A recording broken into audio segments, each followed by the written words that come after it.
લોકમત ન્યૂઝમાં આપનું સ્વાગત છે। એમએસ યુનિવર્સિટીની સાયન્સ ફેકલ્ટીમાં બીસીએ પ્રવેશ પ્રક્રિયાની બેઠક તેમજ ફી વધારાના મુદ્દે અખિલ ભારતીય વિદ્યાર્થી પરિષદ દ્વારા સાયન્સ ફેકલ્ટીના ડીનને ફરી એક વખત રજૂઆત કરી હતી। ધરણા ઉપર વિદ્યાર્થીઓ બેઠા હતા અને ફી વધારો પાછો ખેંચવાની માંગણી કરી હતી। છેલ્લા 3 વર્ષથી સાયન્સ ફેકલ્ટીમાં બીસીએમાં 240 વિદ્યાર્થીઓને પ્રવેશ આપવામાં આવતો હતો, પરંતુ આ વર્ષે અચાનક બેઠકોની સંખ્યા ઘટાડીને માત્ર 120 કરી દેવામાં આવી છે। સાથે જ રેગ્યુલર અને હાયર પેમેન્ટ એમ બંને કેટેગરીમાં ફીમાં પણ મોટો વધારો કરવામાં આવ્યો છે। આ અંગે અખિલ ભારતીય વિદ્યાર્થી પરિષદના અધ્યક્ષ વેદ ત્રિવેદીએ જણાવ્યું હતું કે અગાઉ સાયન્સ ફેકલ્ટીના બીસીએ ડિપાર્ટમેન્ટ દ્વારા પરિપત્ર જાહેર કરાયો છે, જેમાં 28% ફી વધારો કરાયો છે। છેલ્લા 5 વર્ષથી 240 વિદ્યાર્થીઓની સીટ હતી, તે ઓછી કરીને હવે 120 કરી છે।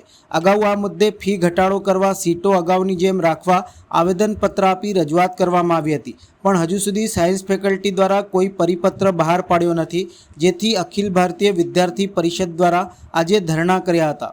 હજુ જરૂર પડશે માંગણી નહીં સંતોષાય તો અખિલ ભારતીય વિદ્યાર્થી પરિષદ દ્વારા ઉગ્ર આંદોલન કરાશે, જેની સંપૂર્ણ જવાબદારી યુનિવર્સિટી પ્રશાસનની રહેશે, તેમ અગ્રણી દ્વારા જણાવ્યું હતું। ધરણા પ્રદર્શનમાં મોટી સંખ્યામાં અખિલ ભારતીય વિદ્યાર્થી પરિષદના વિદ્યાર્થીઓ જોડાયા હતા।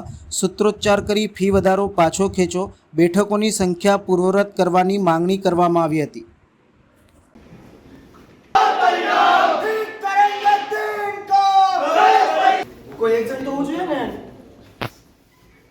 जी अगाऊ पण छेल्ला 3 दिवस पहला सायन्स फेकल्टीना बीसीए डिपार्टमेंट द्वारा एक परिपत्र जाहिर करवामां आव्यो छे, जेनामां 28% फी वधारो करवामां आव्यो छे अने जे छेल्ला 5 वर्षथी 240 विद्यार्थीओनी सीट्स हती एनी ओછી કરીને 120 करवामां આવી છે।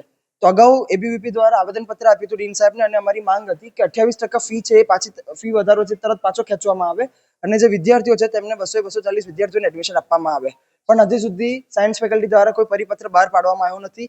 એટલે આજે એબીવીપી દ્વારા આજે અમે લોકો ધરણા પર બેઠા છે અને જો જરૂર પડી અને જો અમારી માંગ સ્વીકારવામાં નહીં આવે તો વિદ્યાર્થી પરિષદ દ્વારા આનાથી વધારે ઉગ્ર આંદોલન કરવામાં આવશે અને તેની સંપૂર્ણ જવાબદારી યુનિવર્સિટી પ્રશાસનની રહેશે।